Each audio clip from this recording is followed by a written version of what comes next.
জানিয়ে দিব এই মুহূর্তে গুরুত্বপূর্ণ সব আপডেট, আন্তর্জাতিক সংবাদ। প্রথমেই জানিয়ে দিব ইরানের এক ধাক্কাতেই পঙ্গু ক্ষমতাধর ইসরায়েল আমেরিকা। এরপর দেখছে ইসরায়েলের বিরুদ্ধে কিসের প্রস্তুতি নিয়ে ফেলল হুতিরা। আরো জানিয়ে দিব ইসরায়েলের সঙ্গে ত্যাগ করে ইরানের বন্ধু হবে আমেরিকা। এবং সর্বশেষ থাকছে ইউক্রেনে রুশ মিসাইল আর ড্রোনের তাণ্ডব।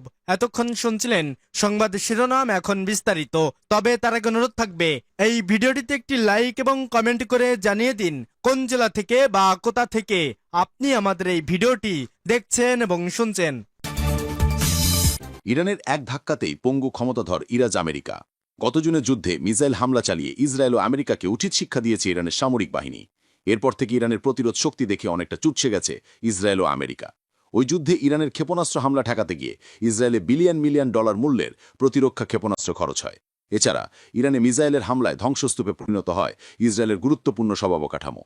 এছাড়া কাতারে থাকা মধ্যপ্রাচ্যের সবচেয়ে বড় মার্কিন বিমান ঘাঁটিও ক্ষেপণাস্ত্র হামলা চালিয়ে গুড়িয়ে দেয় ইরান। সেই 12 দিনের যুদ্ধের ক্ষত এখনও বয়ে বেড়াচ্ছে ইসরায়েল ও আমেরিকা। আর তাই ইরানের অন্যতম শত্রু ইসরায়েল ও আমেরিকা নতুন করে যুদ্ধ করার মতো অবস্থায় নেই বলে মন্তব্য করেছেন ইরানের ইসলামী বিপ্লবী গার্ডের মুখপাত্র আলী মোহাম্মদ নাইনি। রবিবার স্টোরি অব দ্য ওয়ার পডকাস্টে নাইনি বলেন, আমি বিশ্বাস করি ইরানের শত্রুদের যুদ্ধ করার মতো ক্ষমতা বা পরিস্থিতি কোনোটাই নেই। তারা চেয়েছিল ইরানের সরকার পরিবর্তন ও দেশ ভেঙে দিতে, কিন্তু তাতে পুরোপুরি ব্যর্থ হয়েছে তারা। বিভিন্ন গণমাধ্যমের তথ্য অনুযায়ী গত জুনের যুদ্ধে ইসরায়েলকে লক্ষ্য করে কয়েকশো ক্ষেপণাস্ত্র ছুড়েছে ইরান। সে ক্ষেপণাস্ত্রের বৃষ্টি সামাল দিতে গিয়ে মুখ থুবড়ে ওড়ে ইসরায়েলের আকাশ প্রতিরক্ষা ব্যবস্থা। তখন ইসরায়েলকে মোজাতে এগিয়ে আসে তাদের অন্যতম মিত্র আমেরিকা। মার্কিন সংবাদ মাধ্যম সিএনএন বলছে, ইরানের ব্যালিস্টিক ক্ষেপণাস্ত্র হামলার প্রতিহত করতে মার্কিন বাহিনী 100 থেকে 150টি প্রতিরক্ষা ক্ষেপণাস্ত্র থার্ড ব্যবহার করে। এত অল্প সময়ের মধ্যে এত বিপুল সংখ্যক থার্ড ফুরিয়ে যাওয়ায় মার্কিন ক্ষেপণাস্ত্র প্রতিরক্ষা নেটওয়ার্কের বড় একটি খুঁত প্রকাশ পায়। ইসরায়েল ও আমেরিকা সে দুর্বলতা মনে করিয়ে দেন ইরানে ইসলামী বিপ্লবী গার্ডের মুখপাত্র আলী মোহাম্মদ নাইনি। তিনি বলেন, শত্রুদের সমস্যা শুধু অস্ত্রের অভাব নয়, প্রযুক্তিগত দুর্বলতা বড় কারণ। তাদের প্রকৃত সমস্যা হলো উন্নত প্রযুক্তির অভাব, দুর্বল আকাশ প্রতিরক্ষা ব্যবস্থা আর সীমিত কারিগরি জ্ঞান। তাদের হাতে যে প্রযুক্তি ছিল তাতেও তারা কার্যকর প্রতিরক্ষা করতে পারেনি। এখনও পর্যন্ত এমন কোনো নতুন কৌশলগত প্রস্তুতির চিহ্নও নেই যা তাদের শক্তিশালী করতে পারে। গত 23 জুন আমেরিকার হামলার জবাবে কাতারের আল উদয় বিমান ঘাঁটিতে ক্ষেপণাস্ত্র হামলা চালায় ইরান। সে হামলায় 14টি ক্ষেপণাস্ত্র নিক্ষেপ করা হয়, তার মধ্যে 6টি লক্ষ্যবস্তুতে আঘাত হানে। নাইনির দাবি, ওই হামলা ঠেকাতে আমেরিকা প্রায় $111 মিলিয়ন খরচ করে। এছাড়া বিভিন্ন গণমাধ্যমের তথ্য বলছে, ইরানের হামলায় ইসরায়েলে মোট ক্ষয়ক্ষতি হয়েছে অন্তত কয়েক বিলিয়ন ডলার। ফলে নতুন করে যুদ্ধ করবে এমন পরিস্থিতিতে ইসরায়েল নেই আর। ইসরায়েলের বিরুদ্ধে কিসের প্রস্তুতি নিয়ে ফেলল হুথিরা? হঠাৎ করেই কিসের প্রস্তুতি নেওয়ার ঘোষণা দিল ইয়েমেনের হুথি বিদ্রোহীরা? ইসরায়েলকে এবার নিরাপত্তা দিতে পারবে তো যুক্তরাষ্ট্র? যুদ্ধ আর সংঘাত ছড়িয়ে ইহুদিবাদীরা যখন মধ্যপ্রাচ্যে ত্রাসের রাজত্ব সৃষ্টি করছে, তখন মানবতার ঢাল হিসেবে সবসময় নিজেদের পরিচয় দিচ্ছে হুথি বিদ্রোহীরা। তাদের একটাই লক্ষ্য, ইহুদিবাদী শাসন ব্যবস্থার কবর রচনা করা। কিন্তু যুক্তরাষ্ট্রের ছত্রছায়ার মাঝে ইসরায়েলকে শায়েস্তা করতে পারবে তো ইয়েমেনের যোদ্ধারা? ফিলিস্তিনের গাজায় যুদ্ধবিরতির মাঝেও ধ্বংসযজ্ঞ চালিয়ে যাচ্ছে ইসরায়েলের সামরিক বাহিনী। মানবতার সবচেয়ে নির্মম ইতিহাসের সাক্ষী পুরো বিশ্ব। এদিকে ইরানের পারমাণবিক ও ক্ষেপণাস্ত্র ইস্যুটিকে ঘিরেও ষড়যন্ত্র চালিয়ে যাচ্ছেন ইসরায়েলের প্রধানমন্ত্রী বেঞ্জামিন নেতানিয়াহু। এমন বাস্তবতায় মধ্যপ্রাচ্যের নতুন ক্ষমতার উৎস হিসেবে মানবতার ঢাল হয়ে পাশে দাঁড়াচ্ছে হুতি বিদ্রোহীরা। ইহুদিবাদী শাসনকে জবাব দিতে ইয়েমেন প্রস্তুত, এমনটি জানিয়ে হুথিদের রাজনৈতিক ব্যুরোর সদস্য মোহাম্মদ আল ফারা বলেছেন, আমরা কেবল প্রচারণা কিংবা গণমাধ্যমে বক্তৃতা দেওয়ার মাঝেই ইসরায়েলের বিরুদ্ধে প্রতিরোধ বলয় গড়ে তুলছি না, বরং রাজনৈতিক, অর্থনৈতিক এবং কৌশলগতভাবে ইহুদিবাদীদের ভবিষ্যৎ ধ্বংস করার জন্যই এগিয়ে যাচ্ছি। নভেম্বর 1 প্রতিবেদনে বিষয়টি নিশ্চিত করেছে মধ্যপ্রাচ্যভিত্তিক সংবাদ মাধ্যম মেহের নিউজ এজেন্সি।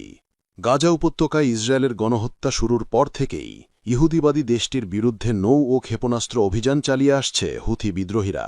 বিশেষ করে লোহিত সাগরে চলাচলরত ইসরায়েলের পণ্যবাহী জাহাজগুলোকে লক্ষ্য করে বেশ কয়েক দফায় মিসাইল হামলা চালিয়েছে ইরান সমর্থিত হুথি বিদ্রোহী গোষ্ঠী। ইয়েমেন যে কোনো অপরাধের ভারী প্রতিশোধ নিতে সক্ষম, এমনটি জানিয়ে মোহাম্মদ আল ফারা আরও বলেন, ইসরায়েল অনৈতিকভাবে মধ্যপ্রাচ্যে দমন নীতি বজায় রাখার ষড়যন্ত্র চালিয়ে যাচ্ছে, কিন্তু আমরা অপরাধমূলক হুমকি দেই না, বরং যে কোনো আগ্রাসনের বিরুদ্ধে শক্ত অবস্থান গড়ে তুলছি। প্রশ্ন হল, হুথি বিদ্রোহীরা কি এবার মধ্যপ্রাচ্যে যুদ্ধের নিয়ম বদলাচ্ছে? ইসরায়েলের সঙ্গ ত্যাগ করে ইরানের বন্ধু হবে আমেরিকা। আয়াতুল্লাহ খামেনির দিকে বন্ধুত্বের হাত বাড়িয়ে রেখেছিলেন মার্কিন প্রেসিডেন্ট ডোনাল্ড ট্রাম্প। হামলা কিংবা হুমকিতে যখন কাজ হচ্ছিল না, তখন বন্ধুত্বের বার্তা নিয়ে হাজির হন মার্কিন প্রেসিডেন্ট। কিন্তু আমেরিকার আহ্বানে সহসাই রাজি হচ্ছে না ইরান। স্বাভাবিকভাবেই ওয়াশিংটনকে সন্দেহের চোখে দেখছে তেহরান। সম্পর্ক ঠিকঠাক করতে আমেরিকাকে তাই কঠিন শর্ত জুড়ে দিয়েছেন ইরানের সর্বোচ্চ নেতা আয়াতুল্লাহ খামেনি। বলেছেন, আমেরিকা যদি ইরানের সঙ্গে সহযোগিতাপূর্ণ সম্পর্ক চায়, তাহলে অবশ্যই ইসরায়েলকে সমর্থন করা থেকে দূরে সরে আসতে হবে। 1979 সালে মার্কিন দূতাবাস দখলের বার্ষিকী উপলক্ষে সোমবার তেহরানে শিক্ষার্থীদের সঙ্গে এক সমাবেশে হাজির হন আয়াতুল্লাহ খামেনি। সেখানে দেওয়া ভাষণে উঠে আসে আমেরিকার উদ্দেশ্যে ইরানের কঠোর বার্তা। খামেনি বলেন, আমেরিকা স্বভাবগতভাবে আগ্রাসী এবং আত্মসমর্পণ ছাড়া কিছুই গ্রহণ করে না। তারপরও তাদের সঙ্গে সহযোগিতাপূর্ণ সম্পর্ক স্থাপনের ব্যাপারটি বিবেচনায় নিয়েছে ইরান। তবে তার আগে ইসরায়েলকে সমর্থন দেওয়া বন্ধ করতে হবে আমেরিকাকে। সেই সাথে মধ্যপ্রাচ্য থেকে সরিয়ে নিতে হবে মার্কিন সামরিক ঘাঁটি। সব মিলিয়ে মধ্যপ্রাচ্যে নাক গলানো বন্ধ করলে আমেরিকার সঙ্গে সহযোগিতাপূর্ণ সম্পর্ক স্থাপনের ব্যাপারটি ভেবে দেখবে ইরান। এর আগে গত অক্টোবরে ইসরায়েলের মাটিতে বসে ইরানের সঙ্গে বন্ধুত্বের বার্তা দেন মার্কিন প্রেসিডেন্ট ট্রাম্প। তিনি জানান, বন্ধুত্ব ও সহযোগিতার হাত খোলা রয়েছে।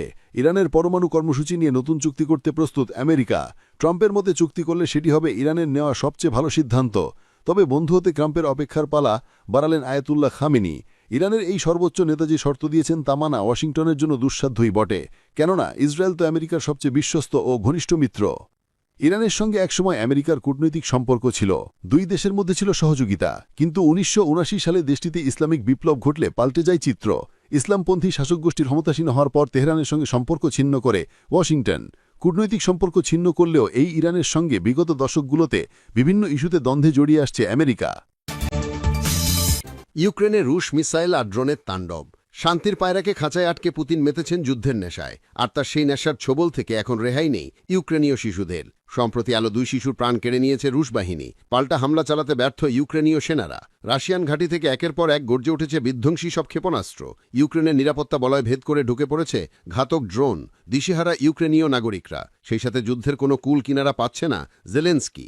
রাশিয়ান সেনারা ঠাট্টা করে বলছে, বিড়ালের মতো লেজ গুটিয়ে নিয়েছে ন্যাটো। প্রেসিডেন্ট জেলেন্সকি এখন একা। রাশিয়ার বিমান ও ক্ষেপণাস্ত্র হামলায় ইউক্রেনের ডোনিপেট্রোভস্ক, ওডেসা, মাইকোলাইভ, জাপোরিজি অঞ্চল বিপর্যস্ত। এছাড়াও বিভিন্ন শহরে রুকুনকণ্ঠে ব্যালিস্টিক ক্ষেপণাস্ত্র হামলাও চালিয়েছে রাশিয়া। স্থানীয় কর্তৃপক্ষ অনুমান করে এটি ভয়াবহ ইস্কান্দার এম মডেলের ক্লাস্টারেটেড ক্ষেপণাস্ত্র। রাশিয়ার হামলার জবাবে ইউক্রেনে পাল্টা হামলা চালিয়েছে, যা মোটেও শক্তিশালী নয় বলে দাবি রুশ সৈনিকদের। দেশটির প্রতিরক্ষা মন্ত্রণালয় জানিয়েছে, রাতভর তারা 164টি ইউক্রেনীয় ড্রোন ধ্বংস করেছে, যার মধ্যে 39টি কৃষ্ণসাগর এবং 26টি ক্রিমিয়ায় ধ্বংস হয়েছে। ইউক্রেনীয় সামরিক গোয়েন্দার দাবি, মস্কোর কলসেবয় পাইপলাইনে হামলায়